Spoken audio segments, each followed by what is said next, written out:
Ahora sí.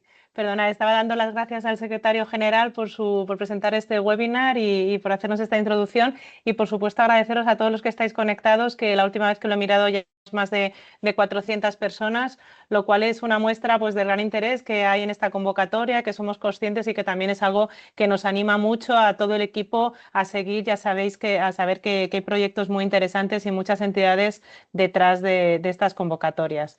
Bueno, con este webinar lo que pretendemos es ir al detalle de cómo van a funcionar las tres modalidades de la convocatoria. O sea, tenemos plazo, como sabéis, hasta el 20 de enero. Iremos recorriendo toda la normativa, todas las condiciones, todos los pasos que se van a dar, cuestiones técnicas y luego resolveremos dudas. Voy a dar unos avisos de logística de cómo va a funcionar el webinar porque ya veo que estáis haciendo las primeras preguntas.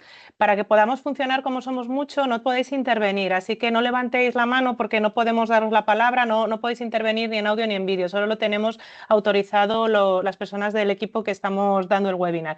Lo que sí podéis hacer es poner vuestras consultas por escrito en la pestaña de PIR, que veréis arriba. El chat está deshabilitado, pero la de PIR, preguntas y respuestas, ese canal estará abierto. Entonces, poned ahí, si os parece, las consultas por escrito. Nosotros, de todas formas, no las vamos a atender inmediatamente. Yo termino ahora unas breves palabras y empezamos con 2 presentaciones, pero una persona del equipo las va a ir recogiendo y después de las presentaciones vamos a ir contestando todas las preguntas que queden ahí, bueno, pues las más frecuentes o las que podamos contestar sobre la marcha. Si queda algún problema complejo de responder, lo iremos respondiendo estos días a través del buzón. Y todas estas preguntas que se nos planteen hoy y las más frecuentes que vamos recibiendo también a través del buzón, las estamos colgando en un documento de preguntas frecuentes de FAQ que podéis encontrar en la sede, donde lo vamos actualizando cada pocos días, así que si alguien tiene cualquier duda, primero ponerla aquí por escrito, luego la recopilaremos en ese documento de preguntas frecuentes y eso lo iremos actualizando a lo largo de toda la convocatoria hasta el final del plazo. Las presentaciones van a quedar grabadas y las colgaremos dentro de unos días en la sede, así que no haya problema por eso, que si alguien no se ha podido conectar en directo tendrá acceso a las presentaciones, las dejaremos colgadas y también los PowerPoint los dejaremos colgados, si no hoy, pues el lunes o en los próximos días estarán colgados en la sede para que tengáis todo el material de consulta. Bueno, eso en cuanto a aspectos logísticos. Y ya por empezar, pues lo primero dar las gracias y presentar al equipo de la Subdirección General de Análisis, Políticas y Ayudas de la Dirección General de Políticas contra la Despoblación. Está aquí conectado el subdirector general Florencio Cano, la subdirectora adjunta Noa Soto y el resto del equipo están Pedro García, que también hará una presentación, Marina, Osvaldo y Álvaro. Están conectados, son las personas que han estado trabajando en los últimos meses y han hecho posible esta convocatoria y sobre todo 2 novedades que presentamos este año. La primera novedad fue una publicación de la modificación de las bases reguladoras que rigen estas convocatorias para aquellas entidades que os hayáis presentado en los años anteriores, desde 2022, pues se han introducido mejoras, se han simplificado algunos procedimientos y algunas definiciones.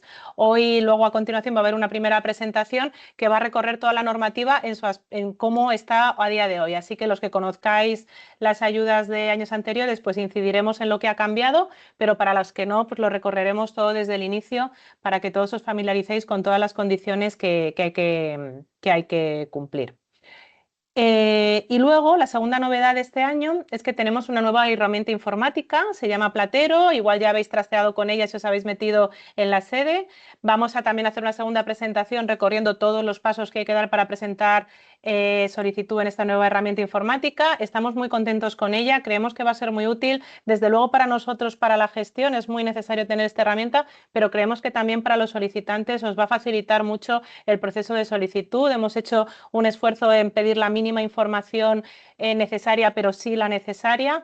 Y bueno, simplemente pediros un poquito de paciencia porque es la primera vez que usamos la herramienta, podría haber algún fallo, aunque estos primeros días está funcionando, creemos que muy bien. Si alguien tiene cualquier incidencia, cualquier problema, pues lo mismo, escribirnos al buzón que de momento, ya digo, la experiencia que estamos teniendo es buena y está respondiendo bien, pero siempre podría haber algún fallo.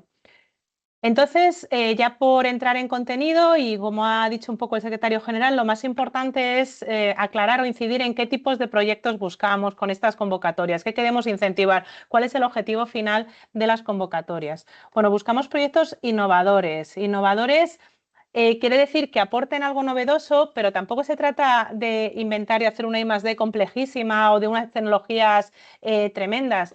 No todo tiene que ser tecnológico, por supuesto. Hay innovación social, hay mucha innovación en nuevas formas de organización, en nuevas formas de prestar servicios o en copiar herramientas o buenas prácticas que existen en otros entornos, en otros territorios y traérnoslas al nuestro. Todo eso es innovación. Por tanto, entendamos que buscamos algo novedoso, algo innovador para el territorio en el que realizamos el proyecto. Necesitamos proyectos con impacto en el territorio y con impacto en la despoblación, que es el objetivo de estas convocatorias, que supongan una mejora significativa o para las personas que ya habitan cada uno de esos territorios o para hacer atractivo el territorio a nuevos pobladores. Por tanto, necesitamos proyectos pues, que perduren, que queden ahí con valor para cada una de esas zonas. Veréis, luego lo vamos a hablar en profundidad, que hemos definido categorías prioritarias de proyectos, tipologías o categorías prioritarias en línea con las prioridades que nos estamos marcando en la nueva estrategia estatal de reto demográfico, que van en línea a su vez con las principales demandas que nos surgen cuando hemos hecho procesos de consulta pública. Por tanto, hay categorías que tendrán una puntuación adicional por considerarse prioritarias. Después hablaremos sobre esto. Y también premiamos o potenciamos los proyectos de ámbito supramunicipal, especialmente cuando en la convocatoria A de entidades locales. Creemos que si vencemos el ámbito municipal y vamos a proyectos donde distintos municipios o con esa idea de área funcional y de comarca colaboren entre sí, vamos a conseguir proyectos de mayor impacto para mejorar la vida y el funcionamiento de cada una de esas áreas funcionales de nuestro territorio. Y luego después hablaremos sobre ello en detalle, pues premiamos o valoramos otros criterios como el impacto de género, el impacto medioambiental, el impacto en colectivos vulnerables, el trabajo en red, la difusión que se dé a los proyectos. Todo esto se explicará adicionalmente, pero sobre todo incidir en que buscamos proyectos innovadores, proyectos con impacto y que premiamos ese esfuerzo por superar el ámbito municipal. Otro aviso que quería comentar como primera idea es que en las solicitudes sí que necesitamos que los proyectos nos los expliquéis de manera clara y comprensible. Estamos aquí muchas personas conectadas, así que os podéis hacer una idea de que va a haber mucha competencia en estas convocatorias. Así que entender que si luego va a haber un comité de evaluador, personas que van a leer todos esos documentos y si no los entienden los van a descartar por falta de calidad en la propuesta. Luego hablaremos con ello en detalle, pero sí quería hacer un llamamiento a que se entiendan, a que redactamos las propuestas de forma clara y también que sean realistas, que tengan un pequeño presupuesto y un pequeño cronograma, pero que esté bien pensado, que sea razonable y coherente con el proceso y que nos ciñamos, o sea, dentro de que sea claro, que sea realista y que nos ciñamos a lo que realmente vamos a hacer en estos 2 años que duran los proyectos, porque ese documento de solicitud va a ser vinculante si recibís la ayuda. Lo que ahora digáis que vais a hacer, lo tenéis que hacer. Por tanto, no inflemos, no prometamos cosas que no van a poder ser, seamos realistas y eso se va a valorar bien, ser realista y coherente en los plazos que se pongan, en los presupuestos que se pongan. Y buscamos también y valoramos la viabilidad económica de la propuesta una vez que desaparece la subvención. ¿Qué quiere decir? Estas subvenciones son a 2 años, luego hablamos de los plazos, pero en general son a 2 años. Es una ayuda económica para impulsar un nuevo proyecto, una innovación en ese territorio, para esa puesta en marcha. Entonces, buscamos proyectos que o bien terminen en esos 2 años, que puede ser pues, un laboratorio ciudadano, un estudio, un informe, una formación, algo que tenga un final, o también, y bienvenidos sean, proyectos que se queden, que duren, que no terminen esos 2 años, pero que tengan un proyecto de vida más allá de la subvención. No buscamos proyectos que necesiten la subvención cada 2 años, porque eso no es posible. Estas subvenciones de concurrencia competitiva y están para la puesta en marcha y el lanzamiento de los proyectos, pero no podemos depender de esa subvención para su continuidad. Así que vamos a valorar proyectos que necesiten esta inyección y esta ayuda en su inicio, pero que luego tengan un plan viable de largo plazo, aquellos que continúen. Otra opción es que el proyecto se termine y deje un producto de valor, que eso también es algo que buscamos. Y luego aclarar, que luego también lo detallaremos, que en general nos dirigimos a territorios, a municipios de menos de 5.000 habitantes, que son los que presentan mayores problemas de despoblación. También hablamos de áreas funcionales rurales, no urbanas, después detallaremos un poco la cantidad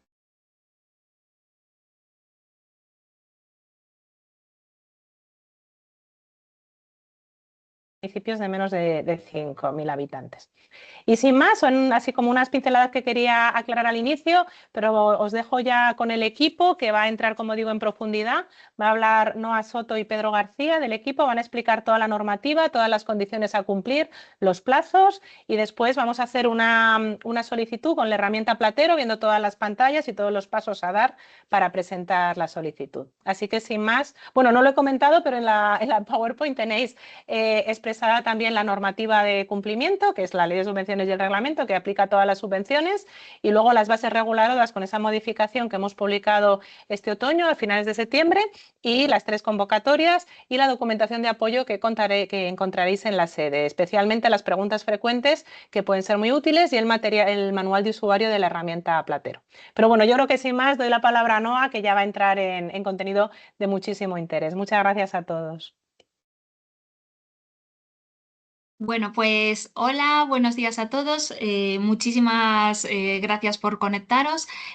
Como decía Ángeles, bueno, ha sido un año de muchísimo trabajo para sacar las nuevas bases reguladoras y la nueva herramienta Platero, pero bueno, nuestro objetivo con todo este trabajo es facilitar la vida, facilitar nuestra gestión, pero sobre todo facilitar a los solicitantes y a los beneficiarios el poder acceder a estas ayudas, a justificarlas y a que todo vaya mucho mejor. Comparto con vosotros un pequeño resumen de los temas que vamos a tratar en esta presentación. Y como ha dicho Ángeles, cuando terminemos la presentación vamos a hacer un simulacro con la herramienta Platero, ¿vale? Para que podáis ver todas las pantallas, dónde están los documentos de ayuda, cómo funciona, etcétera, etcétera. ¿Vale? Entonces, este es el índice, como os decía, voy a poner el láser. Lo primero que veremos es a quién van dirigidas las ayudas en cada una de las modalidades, cuál es el ámbito de actuación, es decir, dónde se pueden hacer los proyectos, qué tipologías de proyectos hay y qué se va a valorar para decidir la puntuación de cada uno de ellos. Cómo va a ser la financiación, cuánto se va a financiar, el máximo, mínimo, etcétera, y qué gastos son subvencionables, así como cuáles no son subvencionables y cuáles tienen ciertas limitaciones. Hablaremos también de la compatibilidad con otras ayudas. Nos detendremos también un poco en las formas de ejecución directa, subcontratación y las diferencias entre contratación y subcontratación. Para pasar posteriormente a explicar cuáles son las distintas fases que va a seguir el procedimiento y los plazos que se prevén tanto ahora para la solicitud de las ayudas como una vez otorgadas para llevar a cabo los proyectos y su justificación. Por último, queríamos centrarnos en las ideas clave e información adicional, pues cuál es el buzón y cuáles son las formas de ponernos en contacto con nosotros, que fundamentalmente es el buzón, que es la forma más sencilla y más coordinada que nosotros tenemos de dar respuesta a todas las dudas. Pues comenzamos entonces. Como os decía, ¿a quién van dirigidas las ayudas, ¿no? Tal y como ha explicado el secretario general, hay tres modalidades, ¿vale? La modalidad A, que está destinada a entidades locales. Entonces, si nos leemos las bases reguladoras, el apartado que dice beneficiarias, ¿no? Nos dice que son las entidades del artículo 3 de la Ley 7 de 1985, con excepción de las áreas metropolitanas. Bueno, pues si nos metemos en esa ley, lo que nos dice estas entidades locales son los municipios, las diputaciones provinciales y forales, los cabildos y consejos insulares, las comarcas y otras entidades de ámbito superior al municipio reguladas por la normativa autonómica y las mancomunidades de municipios. Además de esas, ¿qué más entidades permite nuestras bases reguladoras y las convocatorias? Pues las comunidades autónomas uniprovinciales en el ejercicio de sus competencias como diputaciones, otras entidades de ámbito inferior al municipio que estén reguladas por la normativa autonómica y que tengan atribuidas las competencias para llevar a cabo este tipo de proyectos, los consorcios adscritos a la administración local y las agrupaciones de entidades locales sin personalidad jurídica. Es decir, una serie de entidades locales que cumplan las condiciones anteriores y que se juntan específicamente para obtener una ayuda para un proyecto determinado y solicitar esta subvención. Nos han entrado muchas preguntas al buzón y también he visto ahora que he estado cotilleando lo que había empezado a entrar en preguntas y respuestas y queríamos aclarar que las agrupaciones son del mismo tipo. Es decir, para la modalidad A se permiten agrupaciones de entidades locales, pero no se pueden agrupar una entidad local con una entidad de ánimo de lucro y dos empresas. No, las modalidades están restringidas al mismo tipo de entidad. Por lo tanto, las agrupaciones en modalidad A y B, que son en las modalidades en las que se permiten, tiene que ser del mismo tipo de entidades. Esto es, en la modalidad A, de entidades locales, de todas estas que hemos ido contando.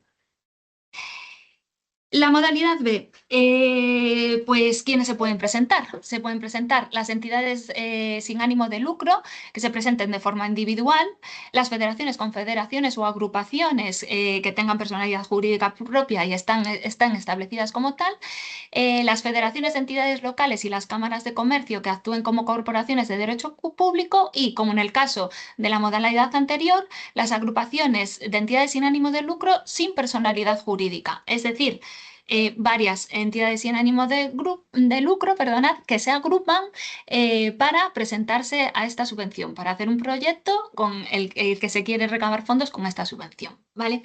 De manera general, ¿qué requisitos tienen que cumplir estas entidades sin ánimo de lucro que vienen recogidas en las bases y las convocatorias? Bueno, el ámbito territorial tiene que ser o supraprovincial, importante, autonómico o estatal. El mínimo es supraprovincial, ¿vale? Deben desarrollarse proyectos o programas alineados con el objeto de nuestras bases reguladoras. Deben carecer de fines de lucro, estar legalmente constituidas y debidamente inscritas en el registro correspondiente y disponer de la estructura y capacidad suficientes para cumplir el proyecto.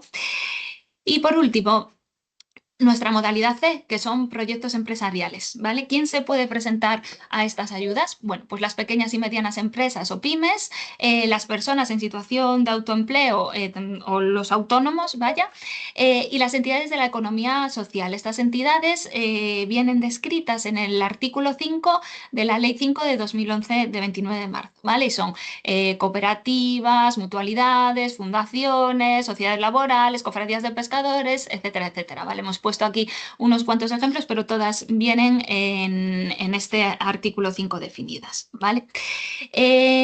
Requisitos comunes es tener el domicilio fiscal en España, estar legalmente constituidas y dadas de alta en el registro correspondiente según el tipo de entidad, no tener la consideración de empresa en crisis y no superar con la ayuda que se pida el límite de ayudas de minimis ni estar sujetos a una orden de recuperación. Vale, otra duda que nos ha entrado mucho al buzón estos días. ¿Qué me presento? ¿A la modalidad B o a la modalidad C? ¿Vale? Pues presentarte a una u otra modalidad depende básicamente de las características de la entidad, es decir, de la forma de constitución, del ámbito de actuación que tengas, de si tienes actividad empresarial o no, si tienes ánimo de lucro o no, ¿vale? Entonces, los requisitos están especificados tanto en las bases reguladoras como en las convocatorias. Aquí hemos propuesto pues, una pequeña pincelada y lo más importante es que cumplas los requisitos de la modalidad que te vayas a presentar. ¿Qué pasa si hay una entidad que cumple ambos requisitos? Podría pasar, por ejemplo, una entidad de la economía social que no tenga que no tenga fines de lucro y que su ámbito de actuación sea autonómico, ¿vale? Pues entonces tendrá que elegir una u otra modalidad, ¿no? Puede elegir entre presentarse a la modalidad B o presentarse a la modalidad D. Bien, pues visto quién se pueda presentar, vamos a ver dónde se pueden llevar a cabo los proyectos, ¿vale? Entonces, con carácter general, si solo nos podemos llevar una cosa de esta presentación es en municipios de menos de 5.000 habitantes, ¿vale? Eso es normalmente porque, como decía Ángeles en su presentación, son los municipios que presentan más riesgo de despoblación, ¿vale? Pero, ¿dónde más se pueden hacer estos proyectos, ¿vale? Se pueden hacer en núcleos de menos de 5.000 habitantes que pertenezcan a municipios de menos de 20.000 habitantes y que tengan una densidad de población de menos de 100 habitantes por kilómetro, ¿vale? Por kilómetro cuadrado, perdonad. estos núcleos, que también nos lo habéis preguntado mucho, lo vamos a actualizar en las PACs, ¿vale? Pero utilizaremos la definición del INE, de lo que es un núcleo de actuación, que lo define por agrupación de viviendas, etcétera, etcétera, ¿vale? Y lo más importante de todo es que estén formalmente diferenciados como tal, es decir, que aparezcan en bases de datos comunes como el INE, el IGN, en organismos autonómicos con entidad propia, o si no es así, que tengamos una acreditación o una documentación oficial de la administración competente de que efectivamente ese es un núcleo de población establecido. Y también se podrán llevar a cabo los proyectos en áreas funcionales no urbanas de menos de 15.000 habitantes, cuando todos los municipios, excepto uno, que es el que actúa de cabecera, tengan también menos de 5.000 habitantes, ¿vale? ¿Y qué es esto de un área funcional no urbana o un área funcional rural? Bueno, con esto que viene definido en las bases reguladoras, nos referimos a agrupaciones de municipios que cuenten con una estrategia territorial integrada. Si hay una agrupación de municipios que cuenta con esta estrategia para todos los municipios, y todos sus municipios tienen, excepto el de cabecera, menos de 5.000 habitantes, y en total menos de 15.000 habitantes, estamos hablando de un área funcional no urbana o AFNU, como podremos ver en Platero o quizás en alguna de la documentación que compartamos con vosotros, ¿vale? Se pueden desarrollar en uno o varios municipios. Como decía Ángeles, vamos a premiar también que el proyecto trascienda la municipalidad, ¿vale? Y además de poder llevarse a cabo el proyecto en estas poblaciones, cuando el proyecto sea supramunicipal, ¿no? Hay determinadas actuaciones que a lo mejor es más eficiente desarrollarlas de forma centralizada. Pues, por ejemplo, estoy en muchos municipios y tengo que dar una formación a determinadas personas de todos los municipios, o tengo que hacer actividades de coordinación o hacer una presentación. Pues ese tipo de actividades centralizadas se podrán ejecutar en municipios de hasta 30.000 habitantes, pero tiene que estar motivada esa por qué tienen que hacerse en estos municipios, porque es una actividad de coordinación. Vale, también os quería decir que este es el ámbito de actuación, es decir, dónde se van a desarrollar los proyectos. No confundirlo con quién puede ser beneficiario, que es lo que acabamos de hablar en las diapositivas anteriores, ¿vale?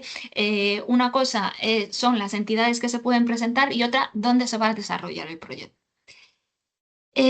Pasamos ahora a las tipologías de proyecto y su valoración. Bueno, tanto en las bases reguladoras como en las convocatorias están definidas 18 tipologías de proyecto, que no voy a pasar sobre todas porque están en los anexos de esa normativa y las podéis ver más tranquilamente. Lo que sí quería detenerme es en cuáles son los 8 tipos de proyectos prioritarios que hemos definido para estas convocatorias, ¿vale? Estos proyectos prioritarios también tendrán mayor puntuación, ¿vale? Y son aquellos proyectos que están dirigidos a mejorar la eficiencia y la eficacia de los servicios de la zona, el apoyo al emprendimiento y construcción de ecosistemas rurales innovadores, los proyectos que tengan que ver con cultura, ocio y deporte, aquellos que tengan que ver con servicios sociales, salud y en especial la economía de los cuidados, proyectos de transporte y movilidad rural, vivienda, que nos referimos a la mejora y el desarrollo del parque habitacional, de programas, planes de vivienda también, etcétera, en un espectro muy amplio, el fomento del asociacionismo y la creación de redes de cooperación, apoyo mutuo, y por último, los proyectos en zonas afectadas por incendios y otras catástrofes naturales que, bueno, este último año para atrás, por desgracia, hemos sufrido bastantes en el país, y entonces se ha propuesto como área prioritaria. ¿Vale? Entonces, tenemos que estos son los proyectos prioritarios y qué vamos a valorar, ¿no? ¿Cómo vamos a saber qué es un buen proyecto? ¿Vale? Pues bueno, lo primero quería decir, se va a dividir la evaluación en dos fases, en una primera fase y en una segunda fase. Pero antes de esta primera fase, no es una valoración previamente dicha, pero sí se ha establecido una fase previa de preevaluación, ¿vale? Y en esta fase previa se va a evaluar que las entidades que se presenten cumplen los requisitos de carácter administrativos para poder adquirir la condición de beneficiarias. Es es decir, que puede ser beneficiaria, que cumples todos los requisitos que vienen en las bases y en las convocatorias para ser beneficiarias, ¿vale?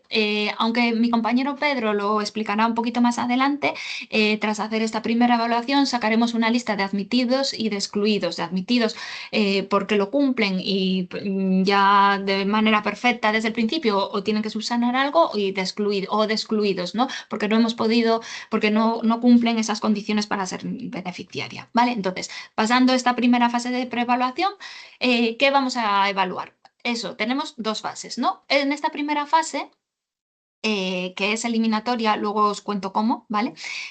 Lo primero que vamos a mirar es el ámbito del proyecto, es decir, que el proyecto se desarrolla en un municipio o núcleo elegible o agrupación de municipios que todos son elegibles, ¿vale? Que está bien definido dónde se va a desarrollar el proyecto y cumple con los requisitos que acabamos de ver en las diapositivas anteriores, ¿vale?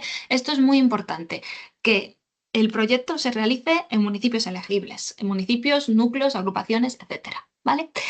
Después de esto, ¿qué vamos a evaluar? Pues vamos a evaluar la calidad de la propuesta, ¿vale? Y es incidir un poco sobre lo que ya ha hablado Ángeles al principio de la presentación, ¿vale?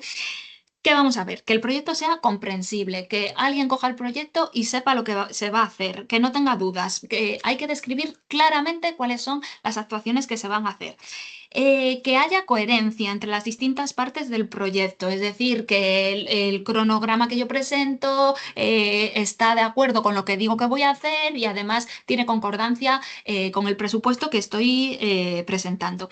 Y también que sea factible y que sea realizable, es decir, que tengamos plazos y presupuestos realistas, ¿vale? Bueno, de broma decíamos que íbamos a poner ciertas palabras tabú como búsqueda de sinergias, aumento de resiliencia, no, lo decimos un poco de broma, pero es verdad que a veces nos llegan proyectos que no sabemos realmente lo que van a hacer, ¿vale? Entonces necesitamos esa claridad y esa concisión, ¿vale? Y ya os decimos que es algo que se va a evaluar en la primera fase y va a ser eliminatorio. Si no obtiene al menos 7,5 puntos, no pasará a la siguiente fase. Y el carácter innovador también va a ser eliminatorio. Hay que por lo menos alcanzar ese umbral de 5 puntos, ¿vale? Porque como comentaban también Paco y Ángeles, aquí financiamos proyectos innovadores y que luchen contra la despoblación. Entonces, el carácter innovador es básico para poder optar a esta ayuda. Vale, ¿y eso qué significa? Pues lo que decía Ángeles, no hace falta hacer la I+D del futuro, ¿no? Tiene que ser novedoso para el territorio en el que se implemente y que aporte valor con respecto a las iniciativas que ya están puestas en el desarrollo, ¿vale? Entonces, como decimos aquí, los proyectos que obtengan como mínimo 12,5, porque 7 puntos y medio del criterio calidad de la propuesta y 5 puntos en el criterio carácter innovador, avanzarán en la siguiente fase. Bueno, pues muy bien. ¿Y entonces qué pasa? ¿Qué vamos a valorar entonces en esta segunda fase? ¿Vale? Lo primero vamos a valorar los criterios estratégicos, ¿vale? Con una puntuación máxima de 30 puntos. ¿Y qué vamos a valorar dentro de estos criterios? Ámbito, ¿no? Como decíamos, se va a valorar que el proyecto tenga repercusión supramunicipal. Cooperación y gobernanza, que haya colaboración entre distintas entidades, qué mecanismos hay previstos para esta colaboración, si esa colaboración va a ser puntual para este proyecto, si estos mecanismos van a perdurar en el tiempo, etcétera, etcétera, ¿vale? Porque nos hemos dado cuenta de que el agrupacionismo y que estos instrumentos de cooperación son los que logran mejor resultado de los proyectos. La oportunidad del proyecto, que esté alineado con estrategias territoriales existentes, que pueden ser esas estrategias territoriales integradas de la que hablábamos a la hora de definir un área funcional no urbana o AFNU o cualquier otro tipo de estrategia, ¿no? Que si es un proyecto que colabora a uno de los objetivos o de las líneas de actuación de estas estrategias, también obtendrá mayor puntuación y de idoneidad. Es decir, aquí se valorará también, como os decía antes, que la tipología del proyecto sea una de las establecidas como prioritarias. El segundo punto que vamos a valorar en esta segunda fase es el impacto del proyecto en la despoblación. En la fase primera se evalúa el carácter innovador de la propuesta y aquí el impacto en la despoblación. Es decir, que este proyecto colabore a hacer más atractivo el territorio, ¿vale? Proviendo servicios o infraestructuras que estén deficitarios, que genere actividad económica, creación de empleo, empresas, emprendimiento o la construcción de un relato rural positivo. ¿Vale? Luego pasamos a tres impactos que son transversales, que es sobre la igualdad de género, el impacto social del proyecto que esté dirigido a colectivos vulnerables y el impacto medioambiental del proyecto. ¿Vale? Y los dos últimos criterios son la viabilidad de la propuesta en el corto y en el medio plazo y mantenimiento en el futuro. Pues como decía Ángeles, estos proyectos no pueden depender de subvenciones para seguir en funcionamiento en el largo plazo, ¿vale? Nuestras ayudas están concebidas como ese impulso inicial que entendemos que muchos proyectos necesitan, ¿vale? Pero luego tiene que ser económicamente viable en el tiempo. Y por último, el último criterio es replicabilidad, difusión y transferencia. Es decir, que en la definición del proyecto están incluidas medidas de difusión y que den a conocer este proyecto para que se pueda implementar, por ejemplo, en otros sitios y su integración en redes de conocimiento, que el proyecto esté integrado dentro de la red CIT. O sea, lo que se quiere también es elaborar un ecosistema colaborativo de tal forma que proyectos que hayan funcionado en un sitio se puedan replicar en otro. Y para eso necesitamos estar todos en contacto y estar en este tipo de redes, ¿vale? Bueno, pues pasamos ahora a la parte de financiación y gastos subvencionables. Yo os voy a contar la financiación y para los gastos subvencionables y el resto de la presentación se va a quedar mi compañero Pedro García, que lo va a explicar muchísimo mejor que yo. La financiación en modalidad A, vale. Ideas clave. García. Perdón. Hola. Ay. Financiación máxima del 90% para modalidad A, el 90% del coste subvencionable del proyecto y en función del tipo de entidad tenemos importes mínimos y máximos de la ayuda según eso decíamos, el tipo de entidad. Para diputaciones, cabildos y consejos insulares y comunidades autónomas uniprovinciales, el proyecto puede ir desde 50.000 hasta 300.000 euros. Para comarcas, mancomunidades, consorcios y entidades locales que agrupen a varios municipios con y sin personalidad jurídica, desde 25.000 hasta 300.000 euros. Y para ayuntamiento y entidades locales de ámbito inferior al municipio, desde 25.000 hasta 200.000 euros. ¿Vale? Estos proyectos en modalidad A tendrán un anticipo de oficio de mínimo el 68% de la ayuda, pudiendo incrementarse hasta el 71,5% en función de la disponibilidad presupuestaria y no será necesario establecer garantía. Vale, para la modalidad B, la financiación máxima también es del 90% del coste subvencionable del proyecto.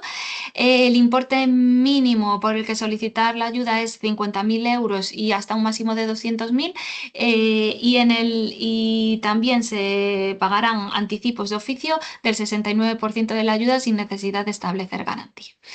Por último, para la modalidad C se financiará hasta el 70% del coste subvencionable del proyecto. El importe mínimo que se puede solicitar son 25.000 euros y se puede solicitar hasta un máximo de 200.000. Y aquí hay dos tipos de anticipo. Estos no se pagarán de oficio, sino que es necesario solicitarlos en la solicitud, valga la redundancia. Entonces se puede solicitar hasta un 25% de la ayuda con máximo 25.000 euros sin necesidad de establecer garantía, o se puede solicitar hasta un 100% de la ayuda estableciendo garantía. Y bueno, a partir de aquí doy la entrada a mi compañero Pedro, que os va a contar el resto de la presentación. Hola, un segundo que cambio la presentación yo.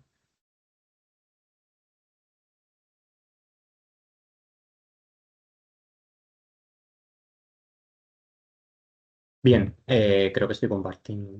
Sí.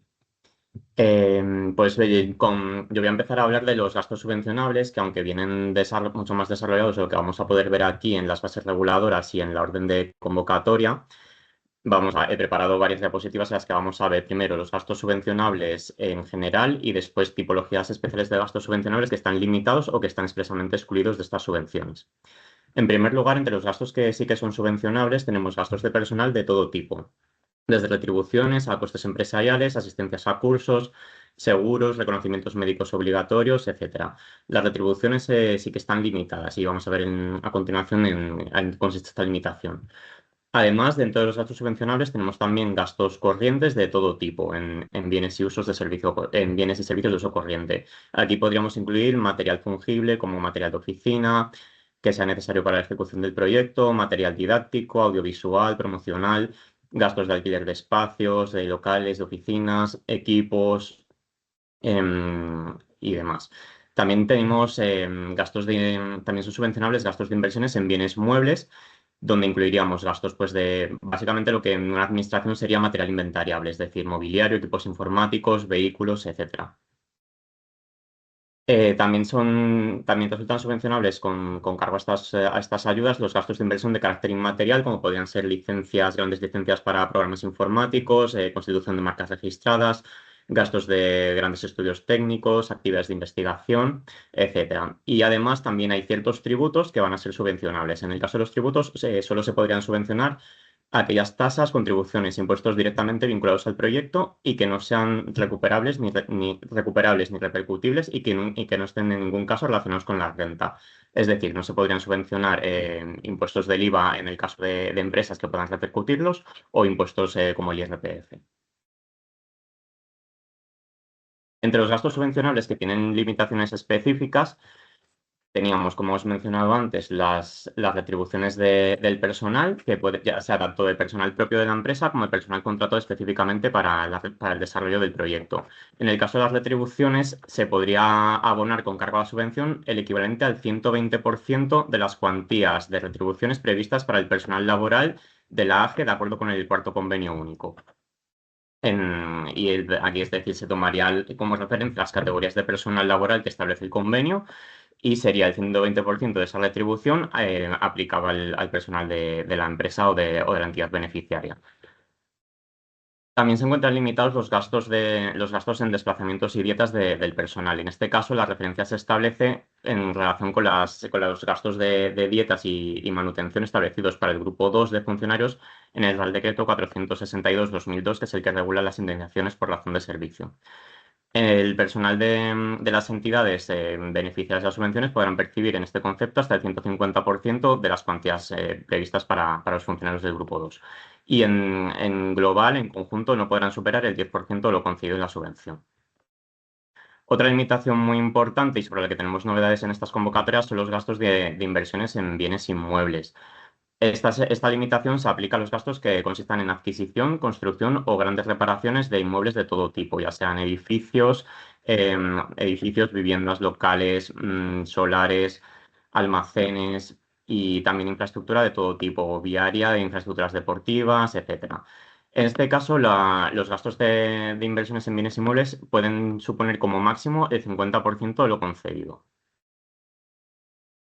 Otro tipo de gastos que también son subvencionables pero con carácter limitado son los gastos indirectos. Los gastos indirectos en este caso nos referimos a gastos generales de la entidad que no están exclusivamente relacionados con el fin del proyecto, pero que sí que son necesarios para que esa entidad se encuentre en actuación, esté en servicio. En este caso se pueden presentar como gastos indirectos subvencionables hasta un 10% de los gastos directos. Como ejemplos de gastos indirectos, pues podríamos mencionar gastos de electricidad, de telefonía, de alquiler de oficinas, etcétera. También tenemos limitados los gastos de revisión de la cuenta justificativa. A partir de estas convocatorias, como novedad, todas las entidades beneficiarias van a tener que hacer la justificación de la subvención a través de la presentación de un informe de auditoría emitido por un auditor registrado. Entonces, en este caso, los costes del informe de auditor que son subvencionables tienen que ser en todo caso inferiores a 6.000 euros y no superar el 7,5% de lo concedido. Y un último tipo de gasto subvencionable que tenemos limitado son los gastos de garantía bancaria, que como hemos visto antes, la garantía bancaria solo se exige para las entidades de la modalidad C, es decir, empresas, personas en situación de autoempleo o entidades de la economía social, que soliciten el 100% del pago anticipado. En este caso deben constituir una garantía del 105% y los gastos en los que incurran para prestar esta garantía son subvencionables. En cuanto a gastos no subvencionables, tenemos que prestar atención, por una parte, tanto a los que están expresamente excluidos en las convocatorias, en la orden de bases, en las bases reguladoras de las subvenciones, como los que están excluidos por la propia Ley General de Subvenciones. Entre estos gastos no subvencionables tenemos, por ejemplo, los gastos del personal directivo. En este concepto incluiríamos todos los gastos de miembros de juntas directivas o de consejos de administración de las entidades beneficiarias en los que incurran en el ejercicio de estas funciones de dirección. Tampoco son subvencionables y así están expresamente excluidos en la convocatoria los gastos de indemnizaciones por despido. Como hemos comentado antes en relación con los impuestos, también están excluidos los impuestos indirectos recuperables o compensables y los impuestos sobre la renta. Tampoco resultan subvencionables los gastos en premios, becas u otras ayudas, en ningún caso, pero aquí sí que podemos diferenciar que cuando hablamos de becas hablamos de entregas de dinero, es decir, de una beca única. Los gastos que serían subvencionables son las retribuciones de becarios, en la medida que el becario es una persona que está prestando servicios en la entidad, esos gastos entrarían a las limitaciones de retribuciones y no dentro de esta exclusión. Además, veíamos que los gastos de garantía bancaria para la constitución del aval sí que eran subvencionables, pero el resto de gastos financieros, notariales, registrales y otro tipo no son financiables y están excluidos expresamente en la Ley General de Subvenciones. Aquí se incluirán también gastos de peritajes, ciertas asesorías, etc.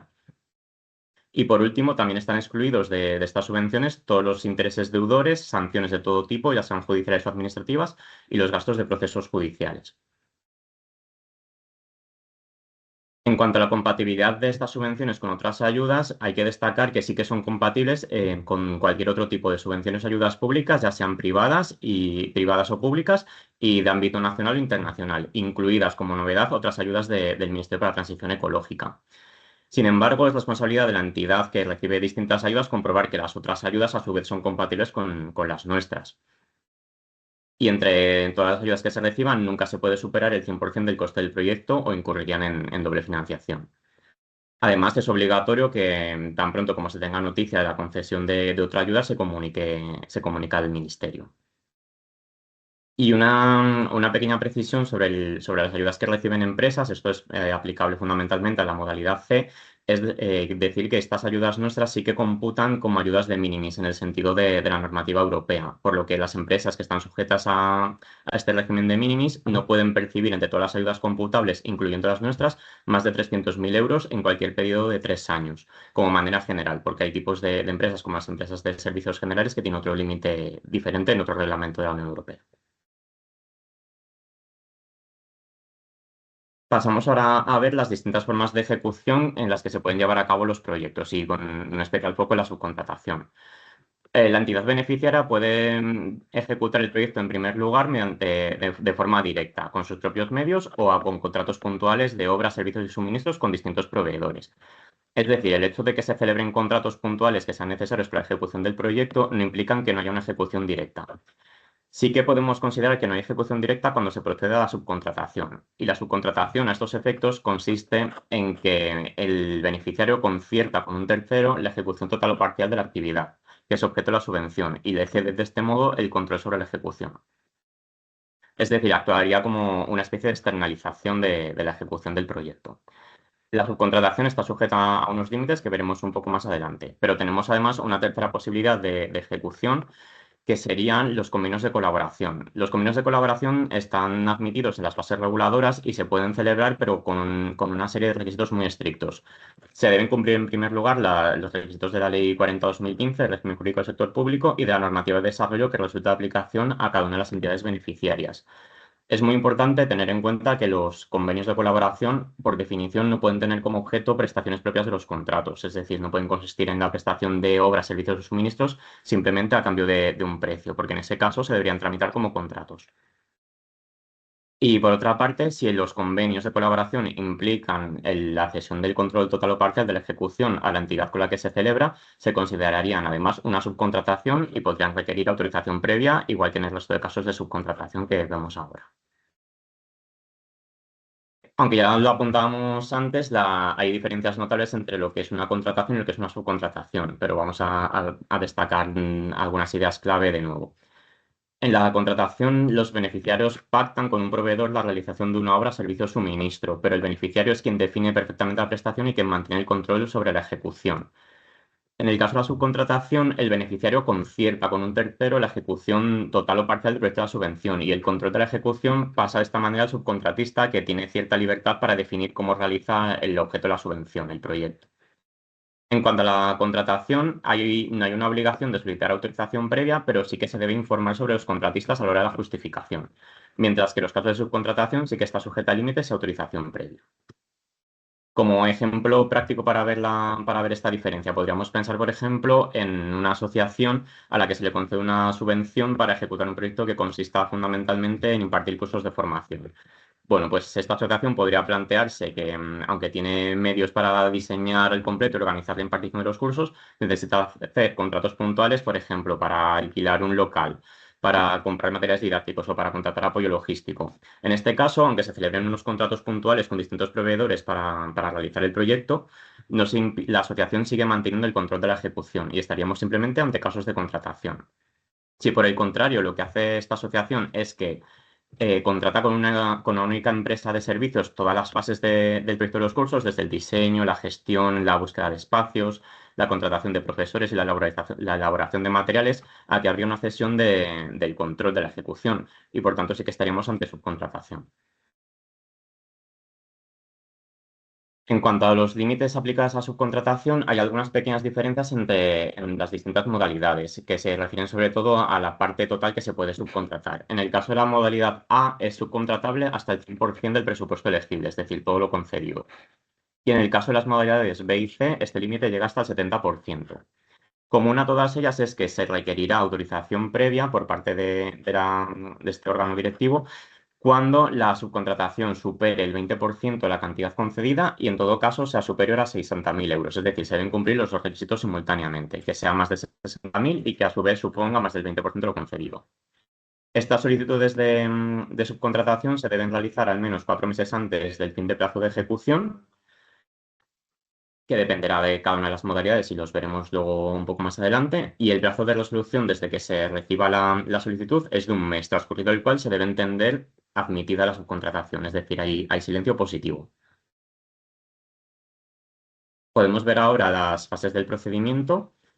Gracias a este gráfico, ahora mismo nos encontramos en este momento de solicitud que permanecen abiertas hasta el día 20 de enero de 2026, tras el cual se realizará una primera fase de preevaluación en la que se comprobarán el cumplimiento de los requisitos administrativos por parte de los solicitantes y se dictará una primera resolución de admitidos o excluidos provisionales. Una vez publicada esta lista de admitidos y excluidos provisionales, se concederá un plazo de 10 días para que las personas, las entidades que figuren en estas resoluciones puedan proceder a las subsanaciones que se requieran o alegar lo que consideren necesario y aportar documentación en relación con su posible exclusión. Una vez analizado la documentación y las alegaciones que se reciban, se dictará una resolución de admitidos o excluidos definitivos y aquí ya las solicitudes admitidas definitivamente pasarán a la fase de valoración que será realizada por parte de la comisión de valoración. Una vez realizada la valoración por parte de la comisión, esta traslada al órgano tramitador una propuesta, un informe, y sobre este informe se elaborará la propuesta de resolución provisional. La propuesta de resolución provisional está abierta a alegaciones por parte de las personas de las entidades que figuren en ellas, y también aquellas entidades a las que ya se proponga la concesión de las ayudas podrán renunciar en este momento. Para ello dispondrán de un plazo de 10 días. Estudiadas las alegaciones y analizadas las referencias que se han podido recibir en esta fase, se dictará una propuesta de resolución definitiva por parte del mismo órgano instructor. Y una vez dictada la propuesta de resolución definitiva, las entidades tendrán un plazo de 10 días hábiles para renunciar a las ayudas. Si no renuncian, se entenderán que las han aceptado. Es decir, en estas convocatorias no es necesaria una aceptación expresa. Y una vez transcurrido este plazo de 10 días para aceptar o para renunciar o en su defecto aceptar las ayudas, se dictará ya la resolución de concesión. Y por último, vamos a ver un poco los plazos del procedimiento, los plazos aplicables a las ayudas. De la fase anterior del procedimiento de tramitación no podemos dar fechas concretas porque dependerá del volumen y de la capacidad de los órganos encargados de hacer las distintas tareas, pero en cuanto a los plazos aplicados a las convocatorias sí que tenemos fechas concretas, o por lo menos plazos que son determinables. En el caso de la modalidad A, el plazo de presentación de solicitudes finaliza, como dije antes, el día 20 de enero de 2026. Los plazos de ejecución del proyecto serán de 22 meses a contar a partir de la publicación de la resolución de concesión. Durante estos 22 meses es cuando se pueden contraer también los gastos subvencionables y como norma especial están los gastos de revisión de la cuenta justificativa, o es decir, los gastos de informe de auditor que se pueden contraer hasta 3 meses después. El pago de todos los gastos se debe producir siempre antes de la fecha límite para la presentación de justificación y en el caso de la modalidad A, esto es 25 meses después de la publicación de la resolución de concesión. Es decir, se pueden seguir pagando facturas hasta 3 meses después de la finalización del proyecto. Y la presentación de la cuenta justificativa se produce igualmente 25 meses después de la resolución de concesión o 3 meses después de la finalización del proyecto. En el caso de las modalidades B y C, tenemos fechas que ya sí que son concretas porque las podemos determinar porque no se calculan exclusivamente desde la publicación de la resolución de concesión. En este caso, la presentación de solicitudes finaliza igualmente el 20 de enero de 2026. La ejecución del proyecto debe abarcar desde la publicación de la resolución de concesión hasta el 31 de marzo de 2028. Los gastos subvencionables se deben contraer también hasta el 31 de marzo de 2028 con carácter general o 3 meses después, es decir, hasta el 30 de junio de 2028 en el caso de gastos de revisión de cuenta justificativa de informe de auditor. Todos los gastos se deben pagar antes del 30 de junio de 2028, que es a su vez la fecha límite para la presentación de la cuenta justificativa. Y para finalizar esta parte de la presentación, creíamos conveniente repasar algunas ideas clave que ya hemos ido viendo, pero que conviene reforzar.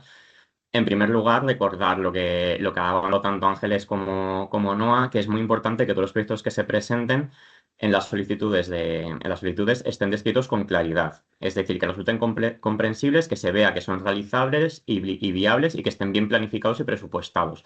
Esto es muy importante y será decisivo a la hora de valorar la calidad del proyecto.